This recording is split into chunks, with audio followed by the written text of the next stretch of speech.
Welcome everyone. Good afternoon everyone, and welcome to another seminar arranged by the Center of Islamic and Middle Eastern Studies at the University of Oslo. So our speaker for today is Professor Jenny White from the University of Stockholm. And I would like to thank her very much. Thank you very much, Jenny, for joining us. I will just introduce her very briefly before leaving the floor, before starting this lecture.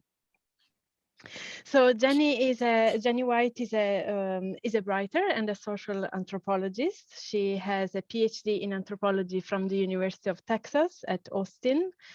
She has also taught social anthropology at Boston University for several years. And from 2016, she's based in Stockholm at Stockholm University Institute for Turkish Studies. She has published several scholarly books on contemporary Turkey. One is Money Makes Us Relatives from 1994, which is a description of women's labor in urban Turkey in 1980s. The other one is Islamist mobilization in Turkey from 2002, explaining the rise of Islamic politics in Turkey in the 90s. And another one is Muslim nationalism and the New Turks from 2012.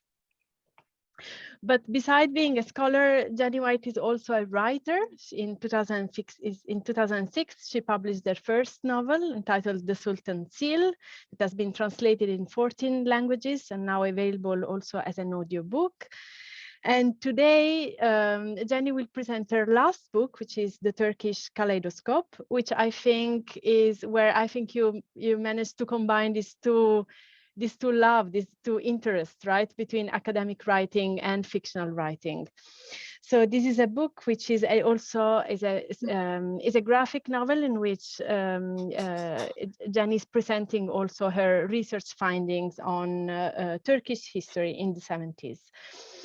So I will leave the words to you, Jenny. The format that we will follow today is that Jenny will present for 45 minutes. So she will give us a 45 minutes lecture, and then we will leave roughly half an hour for questions and answers. And the event is going to be recorded. So please, if you do not want to appear in the video, please switch off your camera or change your name. Thank you very much to everyone, and Jenny, the floor is yours. Thank you. Looking forward to listen to you. Thank you, Teresa, for inviting me. I wish I could come to Oslo personally. I always have such a wonderful time there with my colleagues. Anyway, I'm going to talk about the background for the book, what the book is about, why I wrote it, and why I did it in graphic form, and then what I think we can learn from this. So that's the plan. Let me first talk a little bit about me in Turkey, because I was there in the 1970s. I first arrived in Turkey as a young woman in 1975, in the middle of what by all definitions could be called a civil war. I'm going to do some screen sharing here. Share. Yeah. Can you see that? Okay, so this is a picture I took in 1975 of Hacettepe University in Ankara, and you can see the pollution in the background and the very cool looking cars. I stayed for 3 years studying at Hacettepe in Ankara, in a city and a country that have changed so greatly since then as to be pretty much unrecognizable today. And today, several decades later, I'm a social anthropologist specializing in contemporary Turkish society and politics.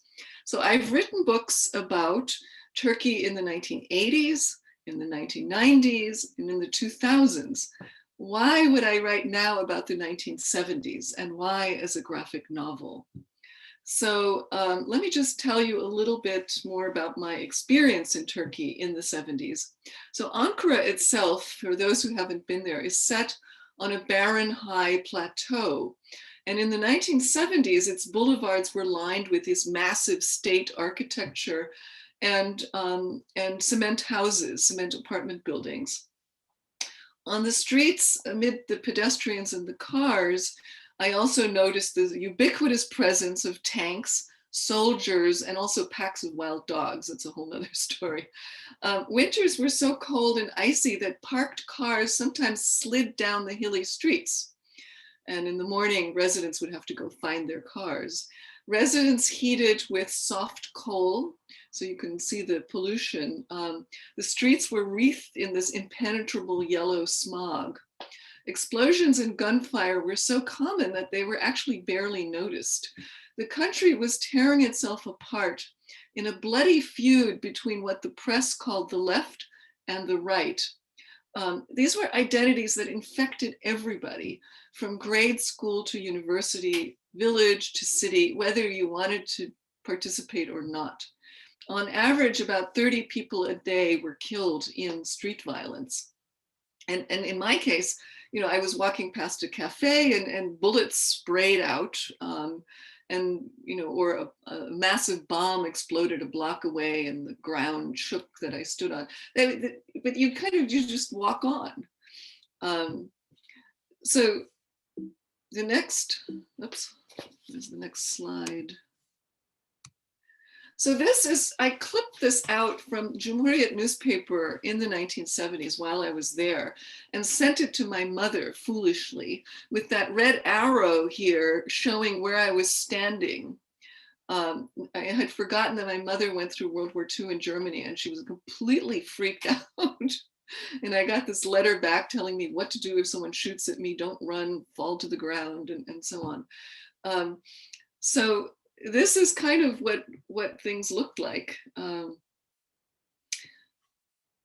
Turkey's economy was in a shambles, and it had this import substitution program that meant that only locally made products were available in the shops. And even those were by this time in very short supply.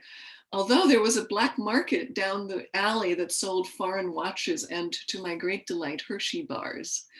In 1979, the global oil crisis pushed the economy over the brink, with the Ankara municipality unable to purchase coal, or to purchase the gas needed for the trucks to carry the coal from the mines to the city. Ankara's residents moved into each other's homes and burned their furniture. So I had left the country by then, but a friend wrote to me that she had to store her oranges in the refrigerator so that they wouldn't freeze.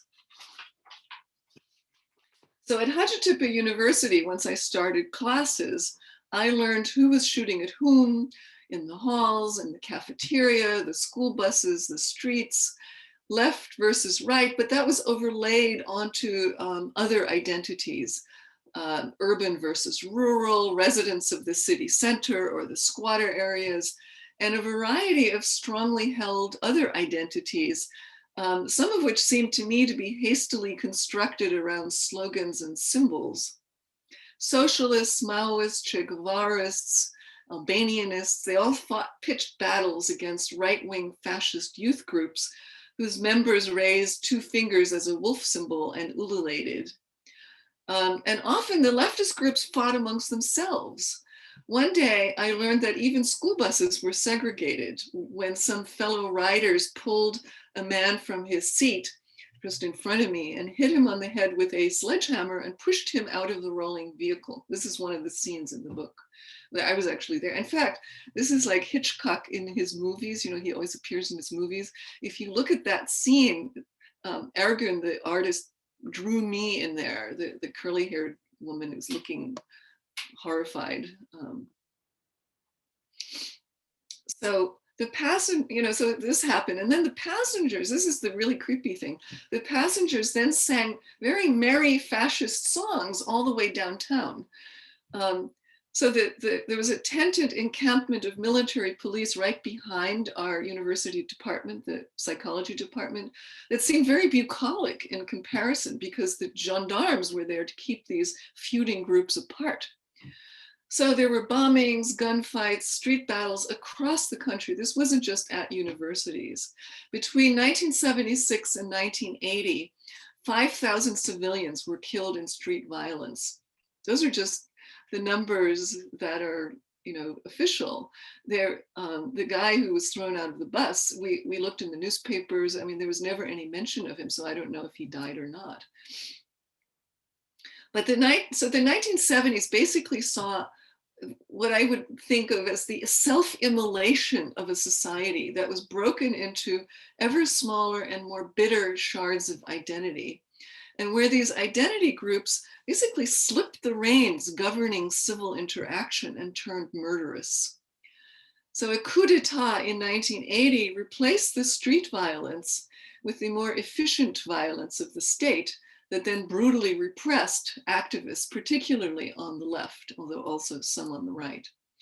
And then 3 years later, 1983, the military allowed new elections and a civilian government came into power that prioritized economic reforms and opened up Turkey's closed economy to the global market. So suddenly you had new consumer products and hopes for upward mobility that preoccupied the Turkish population. In many ways, there was a new Turkish history that began in 1983, this very colorful, product-driven, globalized era in which both secular and pious Turks became upwardly mobile strivers in a country dominated by shopping malls. So amnesia set in. Nobody wanted to think about the 1970s. So aside from some Cold War themed ideological analyses and a handful of memoirs, the 1970s were largely forgotten. I would call it repressed until the 1990s, when there was a revival there were some more memoirs that came out, and it started appearing in the media as a plot theme for soap operas and so on.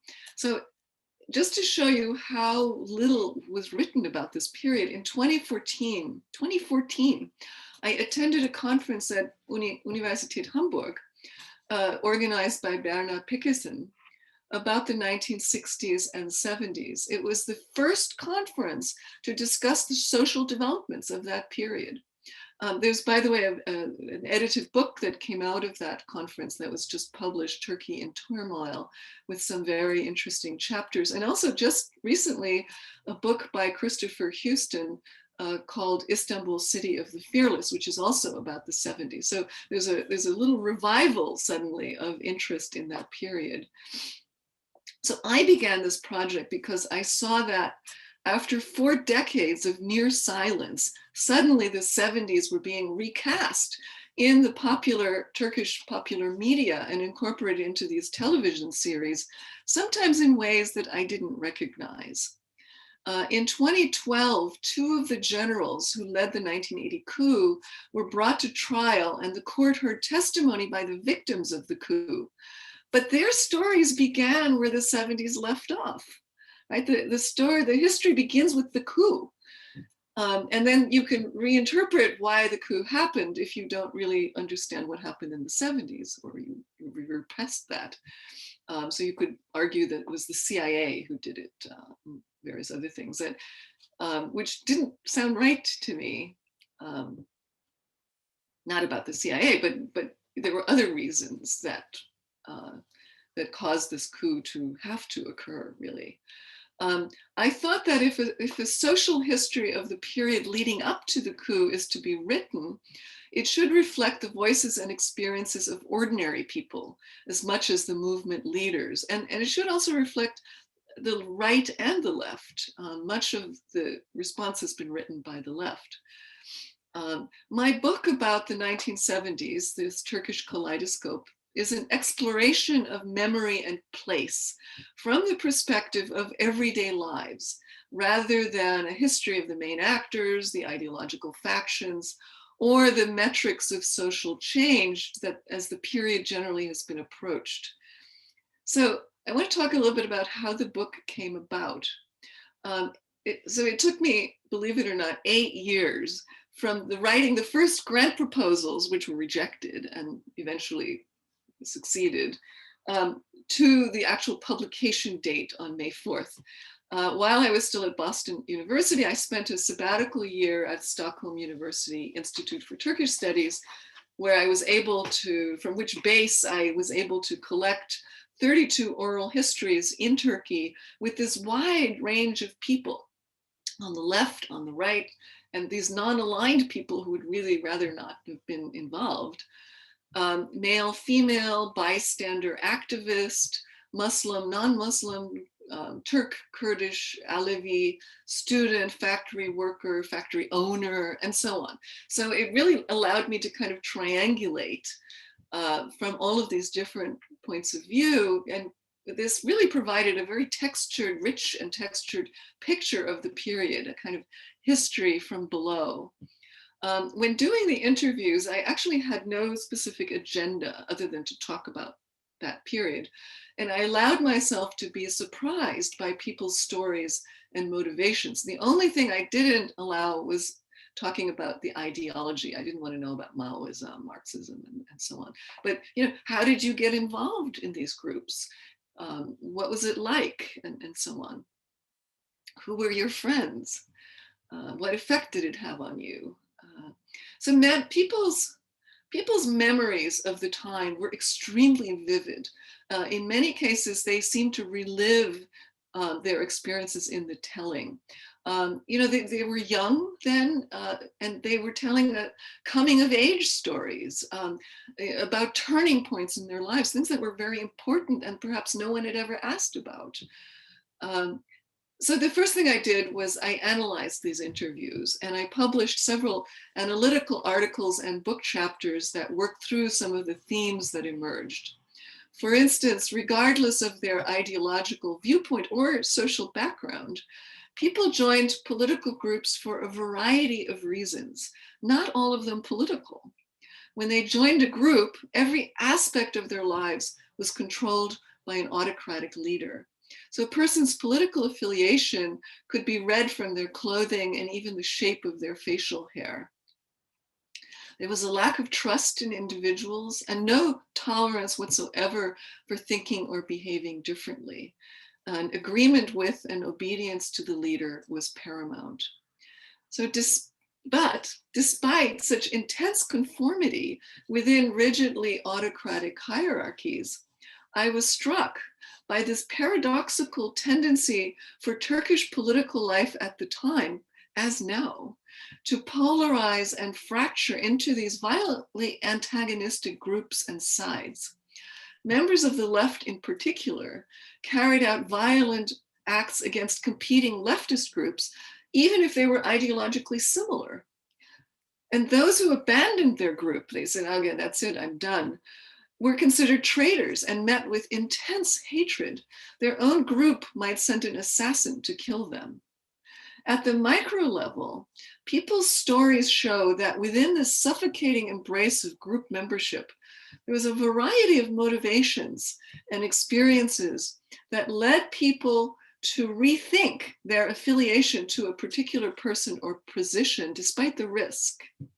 So there are lots of contradictions in this and lots of similarities between left and right also. So today, Turkey is again experiencing extreme polarization, and although the social and political context and the labels that identify opposing sides differ from the 1970s, people are asking whether the widespread violence that characterized that period could happen again. And these are some of the questions that I worked through in the articles.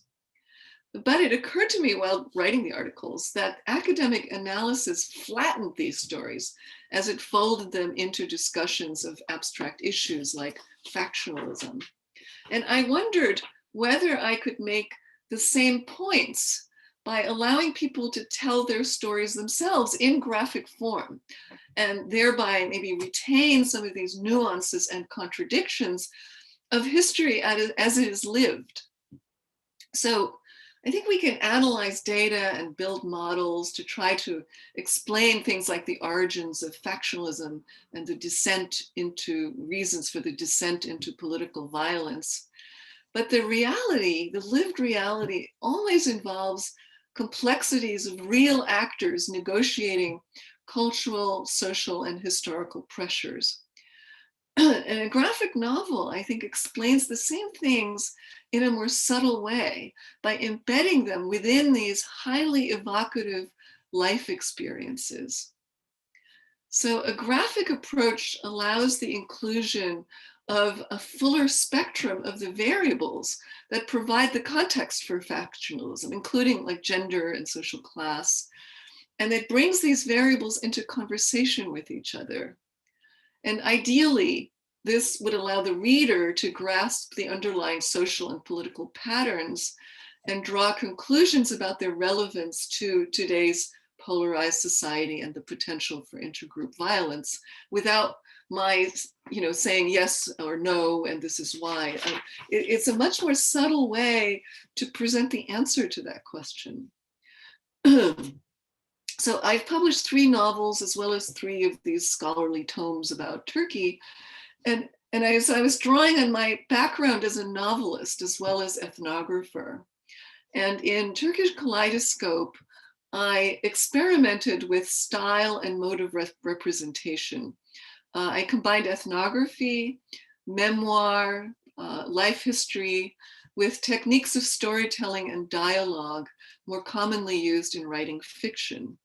And I approached Princeton University Press, which had published Muslim Nationalism, my previous book, and suggested initially that I write a serious scholarly book, but with pictures. Somehow I wanted to get the stories in there. And Princeton said that it's really not a good idea because you have to market a book either as a book or as a graphic book. That's what the market requires. So they encouraged me to do a graphic book, and they sent me the proofs for 2 serious graphic nonfiction books that they were just about to publish, and apparently it's a thing, right? So one of them was a problem in physics, and the other one was a history of philosophy, The Heretics. Which I didn't particularly like the graphics on that book, the philosophy book, but it's already been translated into 6 languages. So there's something about the graphic medium that allows very serious arguments to be made in a different way that reaches actually a much wider audience, I think. So I was also inspired by Özge Samanca's Dare to Disappoint, Persepolis by Marjan Satrapi, which is about the Iranian Revolution, Lisa by Shirin Hamdi and Coleman Nye, which is about medical anthropology through the eyes of an Egyptian girl. And of course, Maus, the iconic Maus, which tells the story of the Holocaust through the characters that are depicted as mice. There's also Jason Lutz on Berlin, who writes about Berlin, Joe Sacco about Palestine. So there are these nonfiction graphic books. And so what I've done is a nonfiction graphic novel, which is kind of a contradiction in terms, but so the stories are real in this book. But I'm going to go through now a little bit about how I wrote the book and then what I was trying to do. So let me go on. So this was, this is my cartoon when I first started thinking about, so obviously I can't draw. This is like a real problem. I managed to get a Riksbanken Jubileumsfond sabbatical grant that allowed me to hire the artist. And I found Ergün, who is here, is a very well-known Turkish artist who is just fantastic. But I have to say, I'm always jealous of him because he always looks so much cooler than I do. It's like he's got this cool look. Anyway, he's a highly experienced and talented artist who was sensitive to these nuances and could evoke Turkey in the 1970s when he was a teenager. I think it had to be a Turkish artist who portrayed this. So here's that initial picture, and here is Ergün's picture. Can you see it, or is it partly hidden? There. So this is based on this photo, but also a photo that a colleague gave me of the squatter areas in Ankara that she took at that time. And then Ergün came up with this interpretation of it.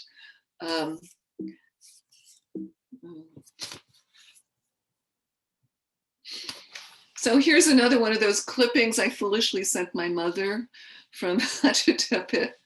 And there, we looked at a lot of other images. And this is Ergün's early take on, it's not complete, but it's an early sketch of a fight at the university. And there's our main character who has dropped his books, and he is helped up by a leftist. You can tell by his shape of his mustache and the fact that he has a furry collar on his parka, which is the leftist insignia, and he's helped by this. So he is depicted as a right-wing character, the main guy here, and then he initially is helped by a leftist. So the whole process of doing a graphic book is completely alien to me. And one of the things that I did was I wrote an 80-page storyboard, right? Single space, 80-page. This is what I imagined it to be in the book, as if I were writing a novel.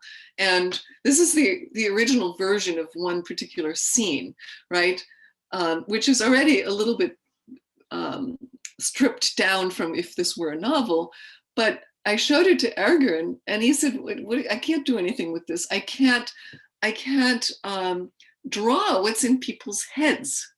So, I learned that you only can draw what people do. So what if here is that, and what's in the little speech bubble, which should be minimal, what people say, and then minimally in the text boxes. So you need to get your entire, whatever it is you want to say, out in that form, which is really a challenge.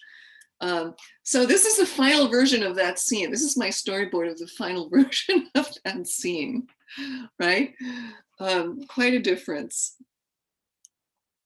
And here's that scene in Ergün's notes when we were sitting together trying to figure out, okay, this is the same scene, what exactly is going to go as action, as speech, and as box.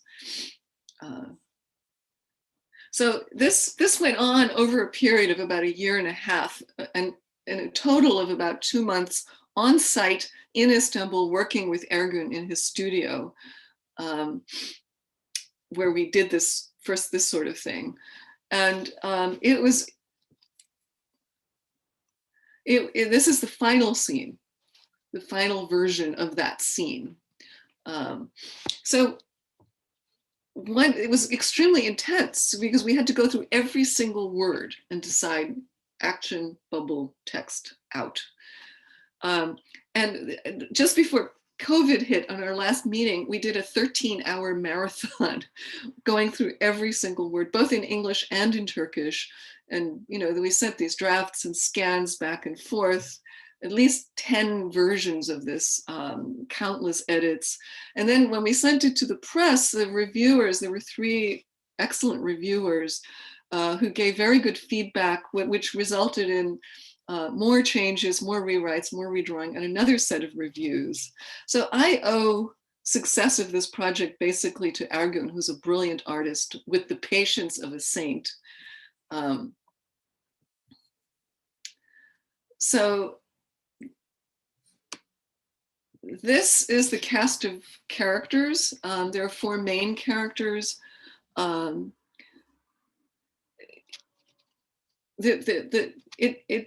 The book lays out the personal motivations and actions of a variety of ordinary people who were directly or indirectly involved in the rightist and leftist activism.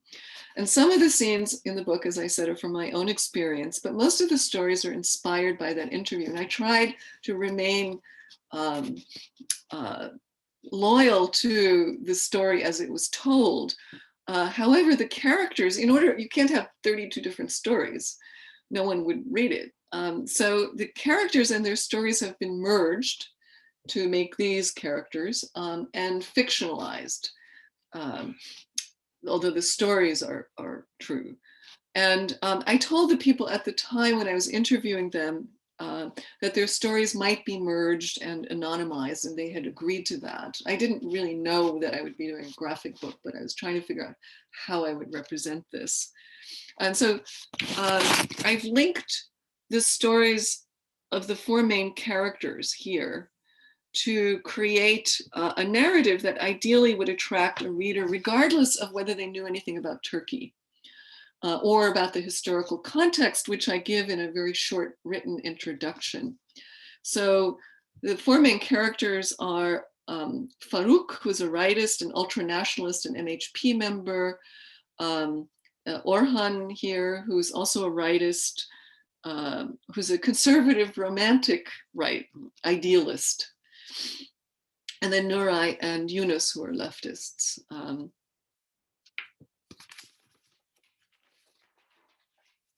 And I gave them children. Let me just see.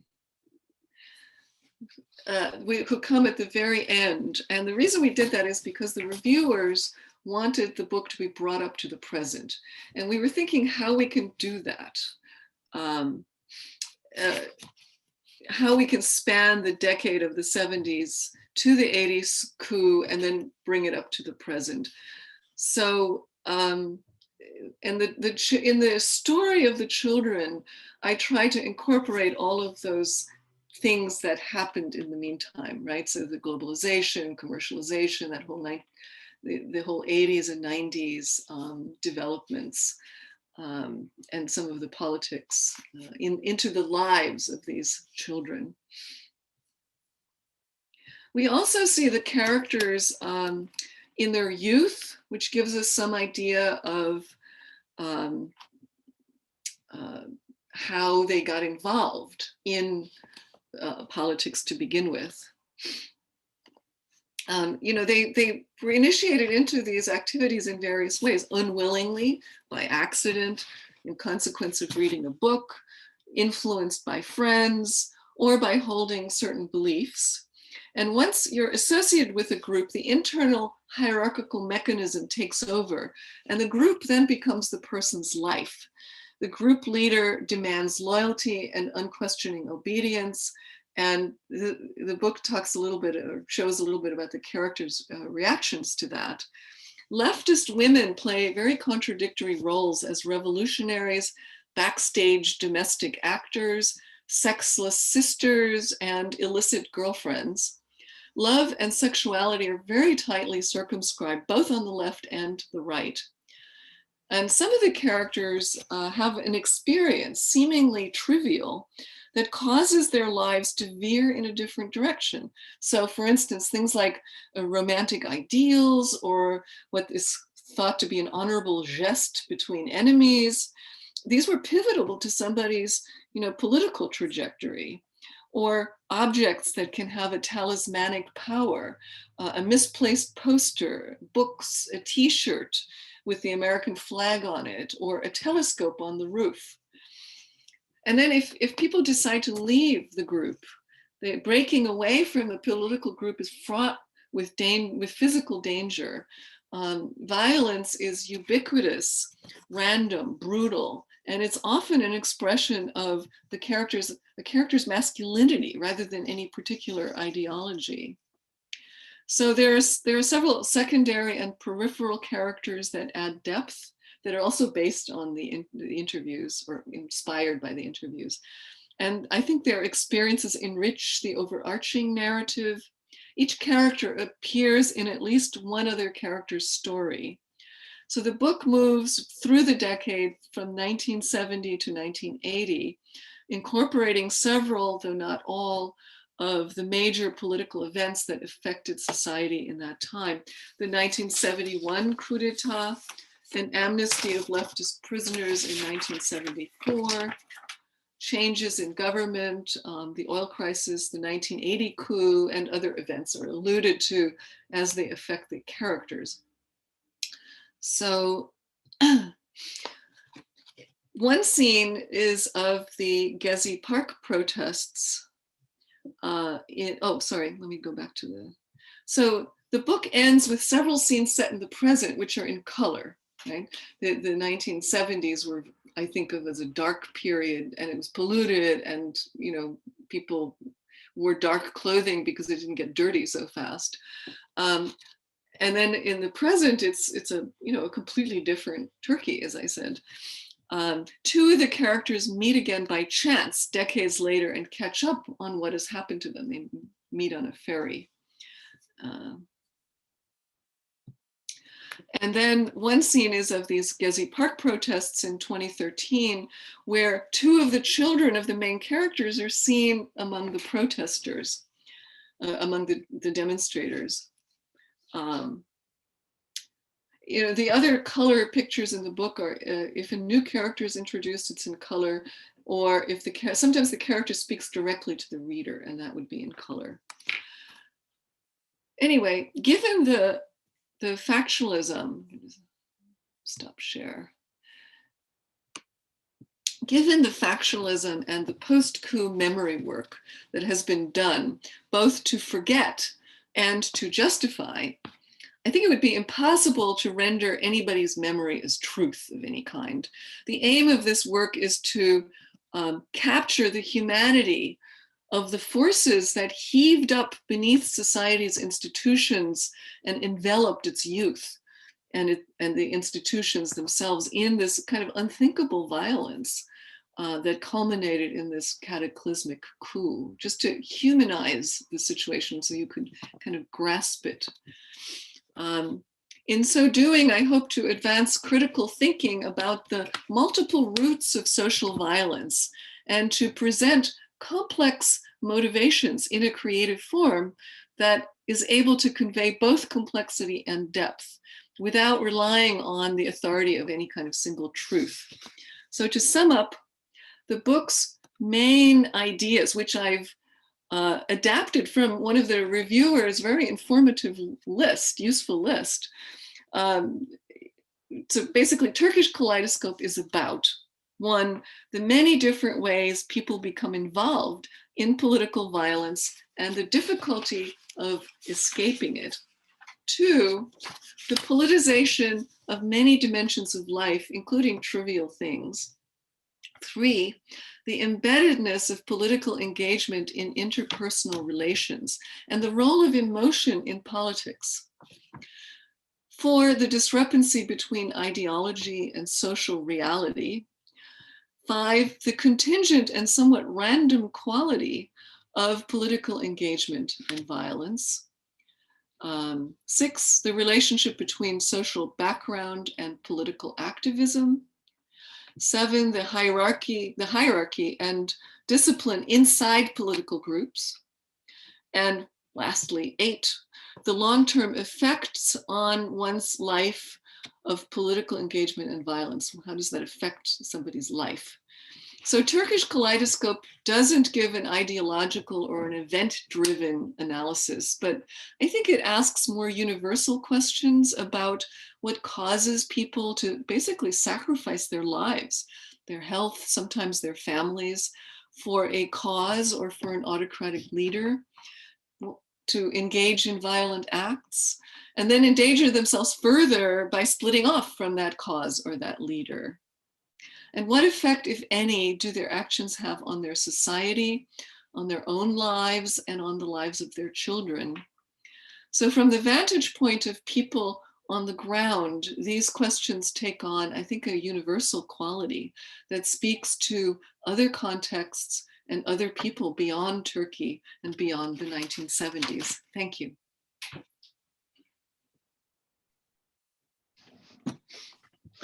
Thank you very much, Jenny, for this wonderful lecture. Thank you very much. I think, my very immediate impression is that, the genre couldn't do better, to convey all these different meanings and these complex realities that you are studying. So my immediate reaction to your talk is also thinking about, for example, how the graphic novel itself could create also dialogue, an intergenerational dialogue between the youth of the 1970s and the youth today. Mm-hmm. So, how are these historical reflections also important to the Turkish youth today? And my immediate question is: you mentioned the Turkish you were working on the Turkish version of the book. Is the book going to be published in Turkish as well? And is it possible to publish it in Turkish now? I think so. We were very careful. When I wrote the lives of those young people who were fictional, I was very careful. I don't want to get Ergün in trouble, particularly. So we trod, is that the past tense of tread? We trod lightly. Even though I tried to get everything important in there. So the response so far, there have been some Turkish readers that has been positive. Ergün thinks that as soon as this comes out in Turkish, everybody under the age of 30, which is like half the population, is going to buy a book and give it to their parents and say, well, is this what it was like? Which one are you?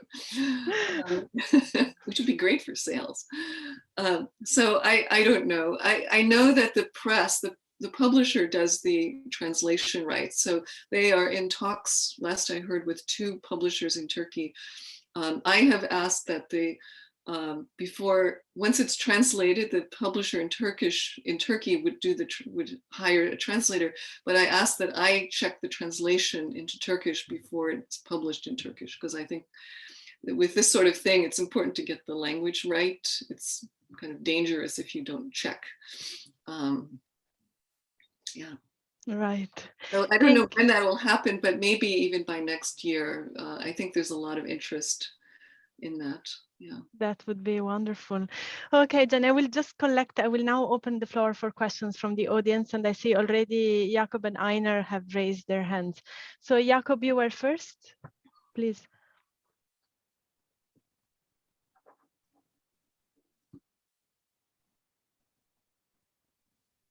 You should unmute yourself. Thank you. Yes. Thank you, Teresa. And thanks, Jenna, for this wonderful lecture. It's super interesting on several levels. So, but I'll restrict myself to just 2 short questions about the technical questions here, because this is so inspiring. First, could you tell a bit more about the process of getting used to writing the text for a comic? So what was the most challenging bits there? You showed us some examples of how you changed the text. Could you tell us a bit more about that process of adapting yourself to that? And then also, in terms of the design, not the graphics, but the design, the fonts and so on, did you have any role or say in that, or did you leave all that to Ergün? Thank you. So first I want to thank Jakob, because he was one of the first people I approached, and I said, I don't know how to do this, can you help? And he gave me all kinds of advice and so on. I'm very, very grateful. So this is partly your work as well as mine. Anyway, it was very painful because it was like not writing. You have to stop your instinct for explaining. You can't explain anything. And for a scholar, that's really hard to do. And you saw that last thing, which was really just so stripped down, but that's all you could do in this book. So between those 2 versions, the really text version and that last stripped down version, there were probably 5 or 6 versions, and they got more and more and more stripped down. And each time it involved like a trip to Istanbul, hours and hours of just intense going through every single word and thinking, is this a word that we can use for anything here? Or does it need to go? If you can't explain, how are you going to show this, either by what someone does or what someone says? So it was very painful, but Ergün is so patient, and we did all of it in Turkish. Ergün speaks and understands English, but not to the extent of doing this, so it was particularly painful for me. And then Ergün he basically, after much discussion of what I was envisioning, some scenes I envisioned the way I wanted them to be, and I would explain it to Ergün, and then he would take care of the characteristics of the characters, the background. I sent lots of photos, and he also did some research on slogans and things. The fonts, he did all of that. Yeah. I'm completely out of my depth with that. But there was another person involved who actually did, we hired another person who was responsible for putting the text into the bubbles. So that's a thing also, that there are all kinds of technological aspects to this, that the text in the bubbles and in the boxes is actually separate in some ways from the picture, so that when it gets translated, it's easy to replace. But I have no idea how that occurs. I mean, it's very technological and advanced, way more advanced than me. So. Thank you, Jenny. I see now Einar has raised his hand. Please, Einar. Well, thank you, Jenny. This is extremely interesting. I checked again whether I could order the book, but my online bookstore doesn't allow me to buy it quite yet. So I'm really looking forward to reading this. The way you explain it really reminds me one of the books that's been most formative of maybe my understanding of this kind of social history at this kind of tumultuous periods of time that Turkey was in the 1970s. It's called Meeting by the Milestone, by a guy called Sijuhul. He wrote it in 1947, immediately after the war, and it explained basically these different trajectories that people took in the 1930s that made them end up on different sides during the World War. But he does this really well in novel form. And I mean, people, there are much better literature scholars than me, but I have a feeling that he does something similar to what you do, kind of weaving together all of these different fates, trajectories, and stories, and so on, and provides what I think is one of the richest social histories, or I mean, written much closer in time, and perhaps also self-experience in a different way. He probably didn't interview anyone, but one of my problems with this, or I mean, it's a practical problem really, that I haven't had so much when it comes to Meeting by the Milestone, even though it has shaped my view of, this rightist guy stole my girlfriend, therefore I'm joining the left. That type of logics and random trajectory, or random things that put you on the trajectory. Because I'm in Turkish studies, and because I think this is now going to be one of the main touch points for social history of the Turkish 1970s. How to engage with this? I mean, it's not that's not your responsibility. I think you've provided something very valuable, but for us to think through, how do we deal with this really? Like, how do we pick up the baton from here? We're not going to do graphic novels, obviously, all of us, but how do we pick up the baton from a work like this that's so difficult, or I mean, probably very meaningful, but also difficult to pick up on? Well, that's a really good question. I was thinking, if you're going to, you obviously have to do some meta-analysis to bring some of that stuff out. And my impression from listening to the interviews and the looking at the stories is that masculinity, the definition of masculinity, is behind a lot of this, and the notion of honor. So, from an anthropological point of view, there are some pretty obvious explanations for why something very simple, like putting someone's poster over someone else's poster, could lead two groups to shoot each other who are otherwise ideologically the same. So, you have to have an explanation for that. It can't be an ideological explanation. This is one of the reasons I actually got so interested in doing this graphic book, because I had the same problem. It's like, how do you explain this, right? So if you talk about, well, they're this kind of Marxist and this kind of Marxist, and they don't agree on ideology, what does that have to do with the poster or the girlfriend? And so there was like this total disconnect in explanation for what was going on.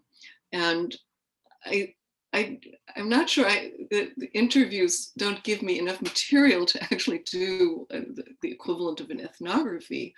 but they at least allow me to put down those contradictions in a way that people can see them and make whatever they want of it. I think the people who were involved will know why they did what they did. Although I suspect that there's a tendency to always talk about ideology because it covers a lot of sins.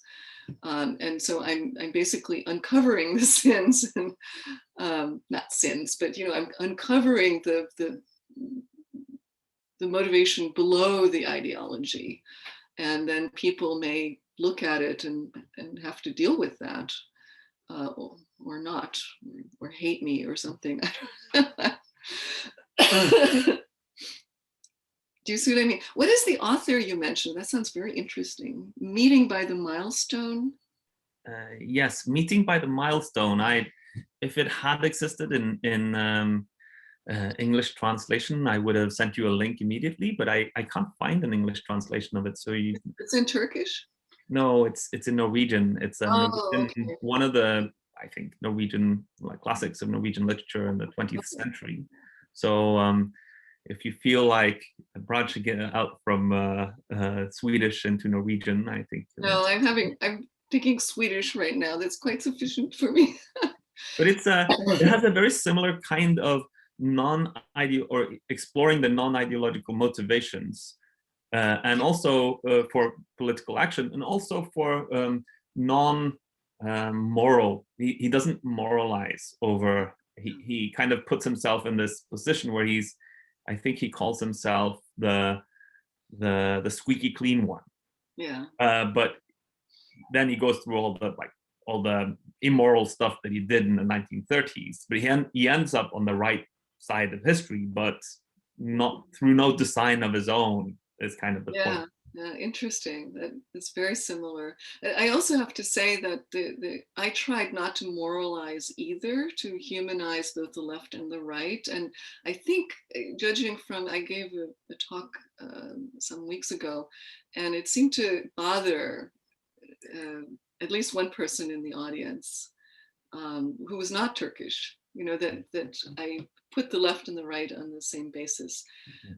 Which is to be human, but that this lack of moralizing may be a problem for some people reading the book. We'll find out. It certainly has some moral sides to it, but if you want to explore the non-ideological motivations, I think it's very interesting not to moralize. Yeah. Okay, I will give now the word to Alp and to Ful. After that, please, Alp.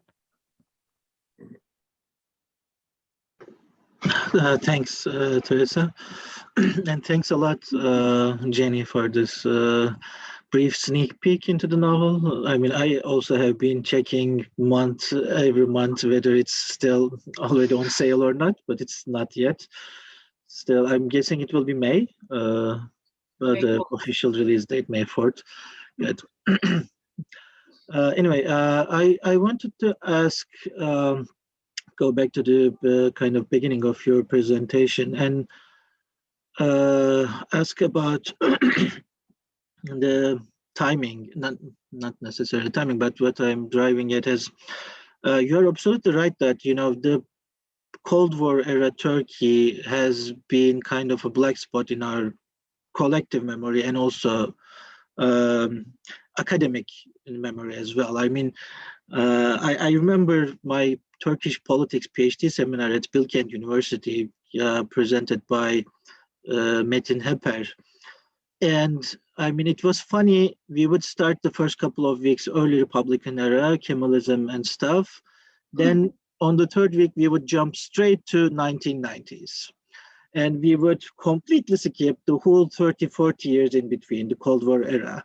And for a long while, this was almost like an operative definition in Turkish political studies that, the Cold War era almost felt like inconsequential to our understanding of contemporary Turkey.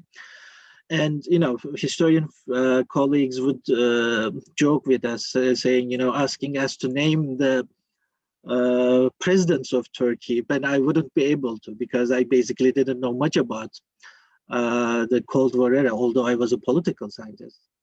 And it's still a problem to find books on Cold War era to assign to classrooms and students. So, I mean, what I'm driving at, sorry for the long comment, but recently İlker Aytürk has challenged this by, calling an end to this post-Kemalism, which basically bracketed everything in the Cold War era and focused on early republic and then on the 90s in explaining Turkish politics. And it sparked a long discussion going on for the last 4 or 5 years on where to go from now. And the general answer is obviously, we need to refocus on the Cold War era, particularly 60s and 70s, what was going on. And we are now seeing a lot of PhD dissertations, workshops, and conferences. Actually, just now, after this, I'm going to immediately skip to a workshop, a small workshop now taking place online, organized by the Leiden University, my friend Alpian, and again, a Cold War era Turkish politics and history workshop. So it's picking up. We are seeing a revival of interest because, both also for the political reasons, the post-Kemalist paradigm seems to be at an end, or at least this is the argument. I wonder what you are thinking about this as an anthropologist and a social scientist who has lived through this period yourself, witnessed the emergence of post-Kemalist critical paradigm, and also lived through the 70s. And so was it a factor in your coming up with this kind of paradigmatic concerns, or was it just kind of zeitgeist that drove you to write this graphic novel at this point in time? I think I was very disturbed by the way that the 70s was being shown, and also by the interpretation of the coup. That it suddenly, none of it made any sense to me, or none of it seemed like what I had experienced, which admittedly was a narrow experience. And I just wanted to expand my experience, to triangulate with other people and try to see whether or not there really is something that is being obscured as people start talking about the 70s. And I just thought I had something to say about that since I was there. And I have very vivid memories. It was a very traumatic time for everyone. So during an interview, someone asked me, why did you decide to write about the 70s? Why didn't you write about it before? And I realized in the interview that it was probably because it was traumatic for me. And it was traumatic for everybody, which is why not only Turkish society, but I also, put that into occlusion for a long time. But I just thought it's time for me to see, because I can do something that Turks sometimes can't do, because you're in that environment and you're expected to take sides even today, whereas I'm just the kind of dumb foreigner standing outside, and I can I can make these kind of bridges and these kind of I can look at the left and the right without feeling that I have to take a moral stance, which I think is extremely hard for anyone who's in the system to do. I mean, I can't take if I were to be studying the US as an American and I were asked to put Trump and Biden and compare their followers, I don't think I could do it, because I don't want to talk to anyone who's a Trump follower. Do you see what I mean? I completely understand that. But for Turkey, I don't have a horse in that race. At least I don't think I do. I do have my opinions, but I'm able to kind of at least stand back from that, I hope, and put a more abstract, to abstract what's going on rather than to have put a moral weight on one side or the other. Sorry if that got convoluted, but so I just think, you know, I just recently wrote an article or a book chapter that made a possibly strange claim that, you know, because Turkey was cut off from its language and its history and its literature and its architecture with the change of the alphabet early in the Republic, that there are no roots, there are no historical roots. So every generation reinvents history, reinvents, you know, what it means to be Turkish, and reinvents what is Turkish architecture. You can put a dinosaur in the middle of Ankara, an Ankara square, and call that modernity. You know, there is an untethered quality to the Turkish history that allows it to take these to kind of shapeshift all the time. And I think this is an example of that. And I wanted to shift it back to at least what I remember, and to try to pin that down a little bit before it shifts out of all proportion. Thank you, Jenny. The questions are lining up, so I will. I have two people raise their hand and two questions in the chat. So I will now give the word to Ful, who was first. Yes, thank you. Thank you so much, Jenny, for this presentation. I too also looked on Amazon to see if it's available, but not yet, but I'll certainly get it Soon. soon. I've been interviewing Palestinian activists, especially from Lebanon, from specifically that period. And I was struck by two things from your presentation. The first is that suddenly I found myself looking at lots of similarities, despite the very different contexts. And I think the way you talk about it and what you highlight in your novel actually opens for that space of looking across, despite the fact that, you know, I wouldn't instinctively think about comparing the two. And the other thing I was struck by also was trying to write about it, that I found myself hampered by the academic medium, because suddenly personal relations and friendships and all these things became much more prominent in trying to understand what's happening. And I was struck by how much your anthropological sensibility also goes into a lot of what you have been talking about, like, you know, you talked about objects that have talismanic powers and jests and friendships and etc., posters above each other. And I guess the question is, because for you, this is a new medium, the graphic novel or the nonfiction graphic novel is a new medium. And I'm wondering, how does that anthropological sensibility, how does it come out in the graphic, in the novel, if at all? Like, how do you see it coming out in the visual form? What does it translate in that sense? That's an interesting question.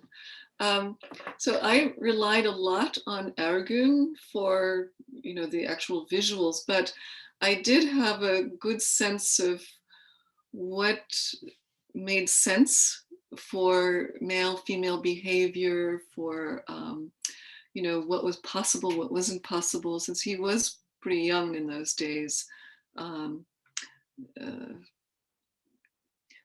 not sure. I obviously I picked, it was in the choosing of what to show, you know, that probably my ethnographic sensibilities came out. So for instance, there's a whole scene where someone puts a poster over someone else's posters, you know, which is a scene that was described to me in one of the interviews, actually. Yeah. So, and then the consequences of that, which were from the interview.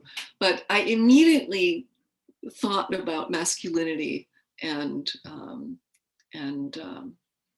honor, and that got put into both the visual and in some of the things people said. I can't remember now whether that was the actual wording in the interview or not. The masculinity certainly came up. It affected my masculinity, but I can't remember whether the word honor came up. So mostly I try to keep to the conversation as I heard it, including what people say, but then sometimes, as in this case, I try to clarify, you know, what does masculinity have to do with it, by using the word honor. So. Okay, Jenny, I will now read the two questions in the chat. I will read them together because they are kind of interlinked. One is from Stefan Gut. Do you ever consider to write a conventional novel or a theater play, or just a collection of material that speaks for itself, as for example, a museum-like novel like Pamuk's approach? And the other one is, as a novelist, I assume you strive for an intriguing subtext where someone is really talking about what someone is really talking about when they say something. Do you think subtext is useful for social and political analysis as well? So I could actually just speak to the subtext one first, because it actually is very relevant to what I just said, that I try, as a social scientist, as an ethnographer, you try to stick with what people tell you and not elaborate them on too much. But obviously this is a novel where you have to put words in people's mouths and actually make their mouths. So I try to stick to what people said, but if I see a subtext, I may, like in the example of the posters, I may try to highlight that this is a subtext through the using of the word honor, or in the way that it's presented visually. And then I would ask Ergün to change the picture in some way. So I think that social science and ethnography tries to avoid, in terms of representing what was going on, tries to avoid adding any subtexts. But ethnography is really reading subtexts, right, that are already there. So I think that's a tension when you have a nonfiction novel. But I want to say I was actually really taken by this suggestion to write a theater play. I think this would make a really good theater play. I had never thought about that. Of course, I've never written a theater play, and I have no idea how to go about doing that or how to stage it or anything. But it's a really nice idea that I'll think about and see if anyone knows anything about doing that. So Stefan, thank you for that suggestion. As for a collection of material that speaks for itself, Orhan Pamuk's material speaks for itself only because he's Orhan Pamuk. If I were to put 32 people's recollections in a box and try to sell that in some way, I don't think people would go for it, and it wouldn't make a good novel. Unless you, in my experience of writing novels, you have to have characters that people care about and that are pulled through in some dramatic arc. So you can't just put things together. And Orhan Pamuk doesn't do that either in his books. What he's done is take a novel that actually has a dramatic arch and characters, and then take out the cigarette butts, the ashtrays, and all the things, the labels that would have appeared if that were a true life, and put them into a museum, which I think is a great idea. I've been to that museum. But it only works if you have the novel and the reputation, I think. But a theater piece, that's an excellent idea. Next project, Jenny, ready? Okay, I have two questions lined up already. I suggest I could take them together. So Marta, you were first, and Ioannis. Good morning, good afternoon. I really look forward to reading it, and I don't know much about Turkey, but I can really imagine the universality of the questions. And my question is about the role of the university in your story. So it seems like important scenes take place at the university. There's violence there. And I wonder if you could talk about the role of the university in terms of memory and forgetting. And I'm thinking maybe is education sometimes kind of a forgetting machine, perhaps? It's just an idea. And also, if you could just talk briefly about the extent to which the ongoing violence was actually discussed in the class when you were there, or was it not? Thank you. Jenny, I could take also Ioannis' question, and then you can reply to both. Please, Ioannis. Okay, thank you. Hello to everybody, and thank you very much, Jenny, for this very interesting presentation. I also look forward to reading the book. My question is brief and points to the connections between your book and today's Turkey. You raised the point that you don't want to make any insinuations that could involve Ergün and put him in a difficult position. But Turkey is going through a very polarized period as well. So what is the book telling us about today's Turkey, through Turkey of the 1970s?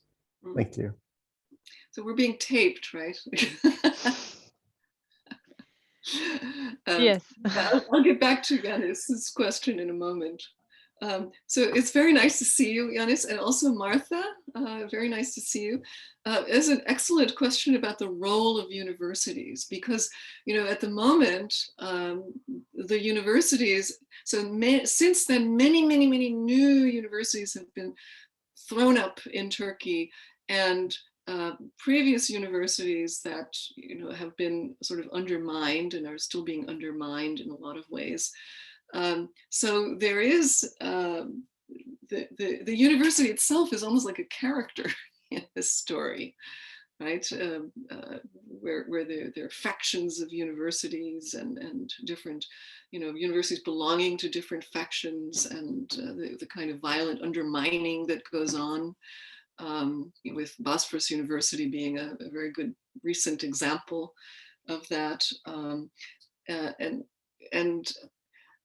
the notion of the university as a forgetting machine, that's a really nice image. So it goes back to what Alp said, that the university, the school didn't teach about this period at all. So it's part of this forgetting machine. And then it's also a transformation regime or machine, that once they start teaching about it, it may not, be recognizable to anyone who lived through it. There'll be new theoretical approaches that often, I think, transform lived experience in different ways. And there'll be also ideological expectations, and the whole notion of which groups are now in power that would want to spin the 70s. The media plays a role. I think that just history is so malleable, and you can actually see it being churned around.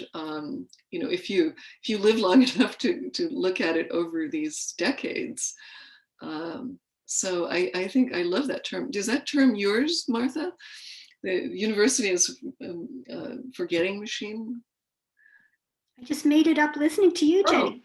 Can I use it? I promise to cite you. Yeah, it was very interesting. And Yannis, the connection to the present, with obviously Bozici, but I think that just if you take away the labels of groups that are in opposition to each other, the Gülenists, PKK, AKP, and all their variations thereof, and you take away the labels of the different ideological factions in the 70s, just peel them off, you have patterns of behavior that have to do with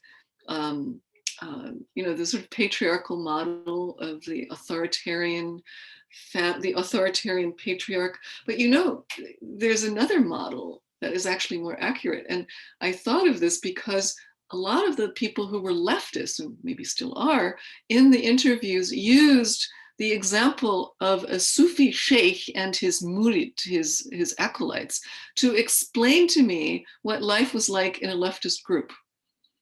That wasn't just one example, it was several people who used that. They said it was just like you have a sheikh, you have to do what the sheikh says, and you dare not disobey, because then you'll be, there's intense hatred and you're kicked out. And so this Islamic model of hierarchy which overlaps with the patriarchal model of hierarchy.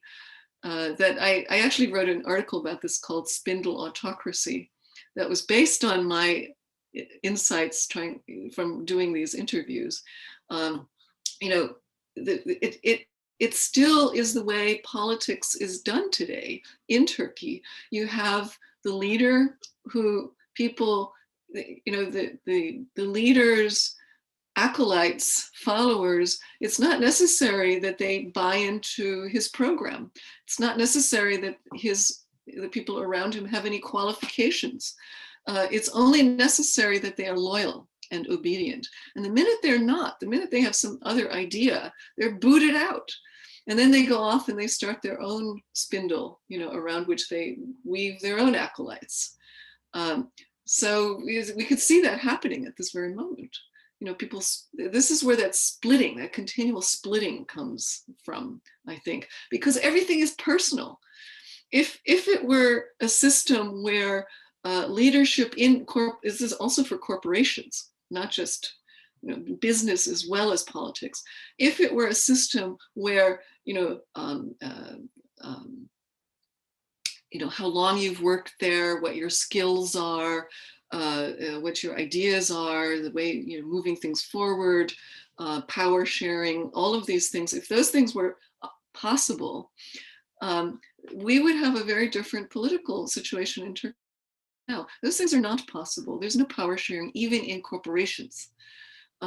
So what you have are these relationships that are based on personal. Your relationship with your followers and with your employees is personal. And that means that if anyone disagrees or does something that you think is wrong, that becomes personal. It becomes a betrayal. If you're betrayed, they become a traitor. I mean, the term traitor, hain, is so widely used in Turkey, and it has, even though it's widely used, it's actually very meaningful, because if you're labeled a hain in public, you can get death threats. So this whole system is set up in such a way that because of the hyper personalization of these relationships, there is this constant violent or antagonistic splitting off that goes on just by the nature of the way that it's built up.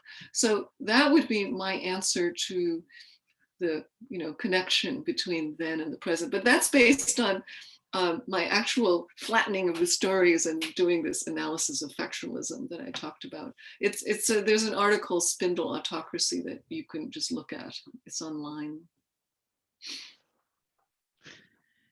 Jenny, if you still have energy, I have 2 questions lined up. Can I collect them? Sure. Okay, I have Albrecht and Emil after that. Albrecht, you go first, please. Okay, thank you for a very fascinating lecture, Annie. I am not a Turkey expert, but I'm old enough to remember the 70s. And I do remember that, the right-left conflict in Turkey was like the dominant mode of portraying a clash. But I also remember that, groups that were not necessarily primarily nationalist right-wing, but drew their inspiration more from Islamic spirituality, Sufi orders, the Nurju movement, etc., became in a way more vocal in the public, in the Turkish public sphere. And I was observing this from back home as a school kid in Germany at the time, not living in Turkey as you did. So my question to you is basically, do these, since I haven't read your novel yet, do these people appear in some way in your book?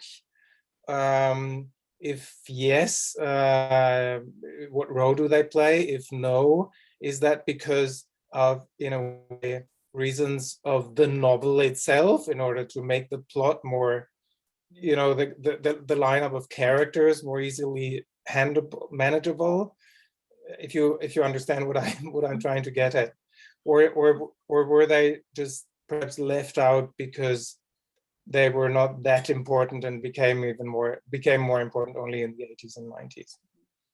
That's a great question. There are actually two places in the book where this comes up, not in such an obvious way, but one is in my introduction, where I talk about the fact that the left split into dozens and dozens of groups, but the right only had one split really, and that was between those who were who thought that Turkishness was related to being Muslim, and those who thought that Turkishness was related to being more of Central Asian, shamanistic tradition.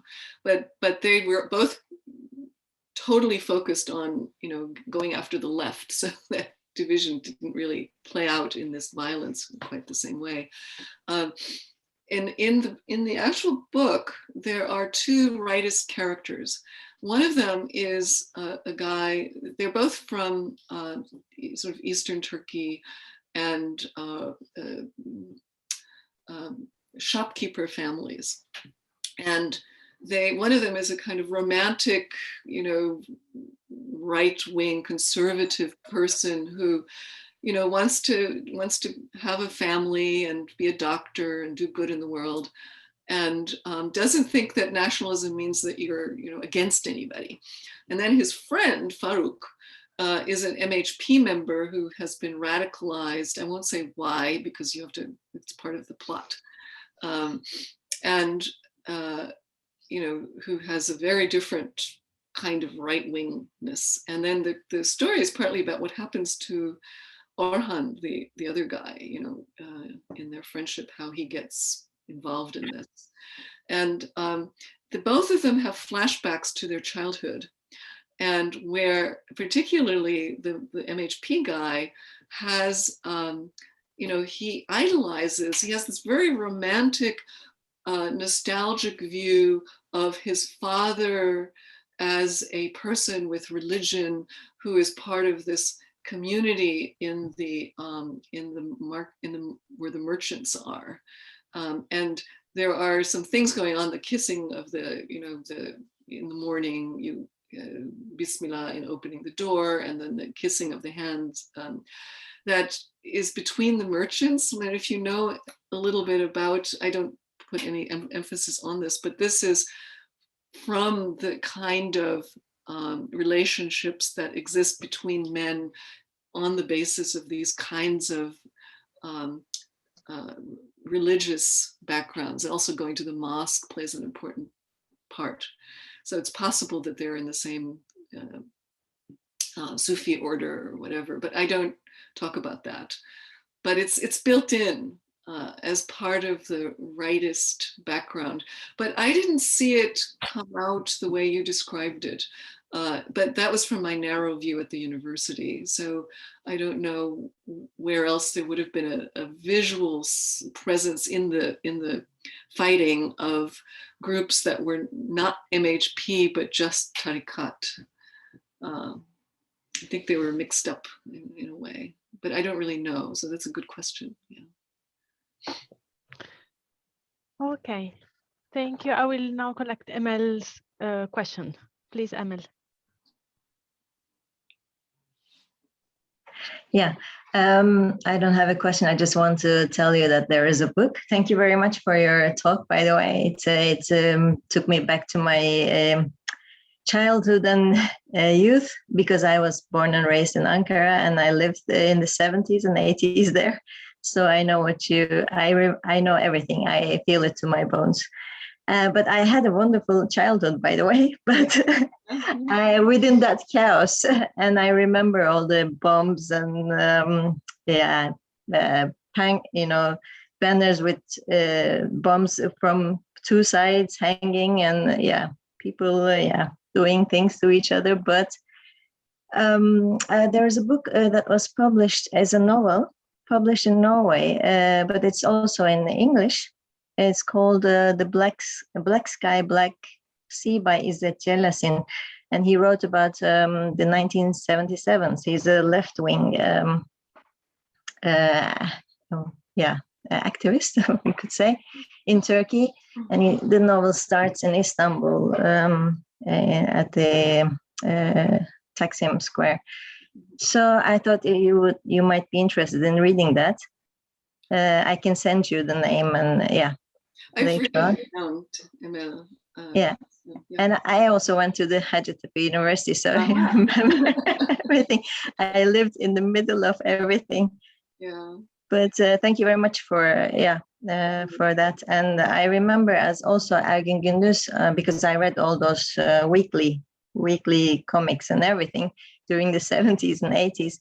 I remember his drawings as well, but I didn't think that he was that, he was not that political those days. I think I don't remember it like that. Yeah. But yeah. Ergün, I think his one of his claims to fame is that he does the Vampirella covers. Yeah. Yeah. So I don't remember it, but it's great. Yeah. Thanks he a lot. also work for Gurgur and yeah, I know. Yeah. I read all those weeklies.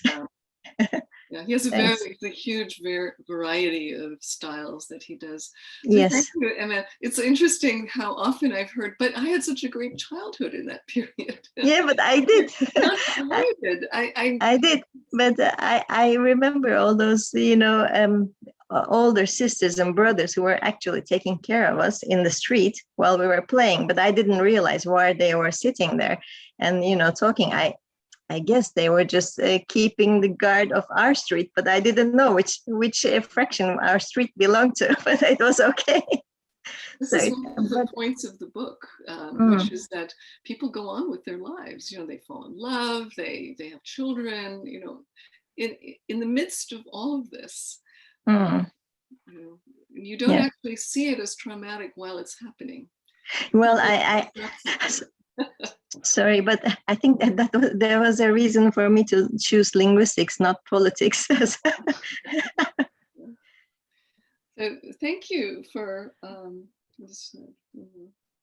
thank you all of you. I want all of you to go out and listen to the music, this wonderful playlist that Zeynep Işıl Dursun has, who is here somewhere, has put together. There is an annotated list as well. What's on the website is it takes you right to Spotify, which is, I think, free. If you just want to, the basic thing is free. But if there's also a list that has each song and a description of the song and the singer. And I haven't quite figured out a way to put that online yet, but I may put it on my website, which is jennywhite.net. So I'm going to try and do that today. So if you look tomorrow, if I can figure out some way to attach that, it might be there. Don't go to jennywhite.com. That's a lingerie site. That's not me. Okay. That's fun. But Jenny, yesterday I just Googled the title of the book on Spotify and I found the playlist. So it's very easy to access. Is that the playlist with the actual descriptions that I sent? Not with the actual description. Yeah. It's the playlist. But we have also this. Yeah, but not the annotations. No, the annotated one we can distribute it also by email once again. It was already attached to the invitation to the event. You can also find the full annotated playlist at our Facebook site, Center for Islamic and Middle Eastern Studies on Facebook. I have posted the entire playlist with all the comments to every song there. Oh, excellent. I didn't see that. Yeah. Okay. Very nice. Thank you all for coming. Thank you, Jenny, for joining us and for this wonderful lecture. Thank you very much for taking the time and have a wonderful afternoon. Thank you. I see many clapping hands and I see also several references in the chat also to the topics that you have mentioned. So thank you and have a wonderful Easter break, everyone. And our next seminar, it will be on the 23rd of April. So we will also take a long break for Sims and we're back on the 23rd of April. Thank you very much, everyone. Have a wonderful afternoon. Bye. Bye, everyone.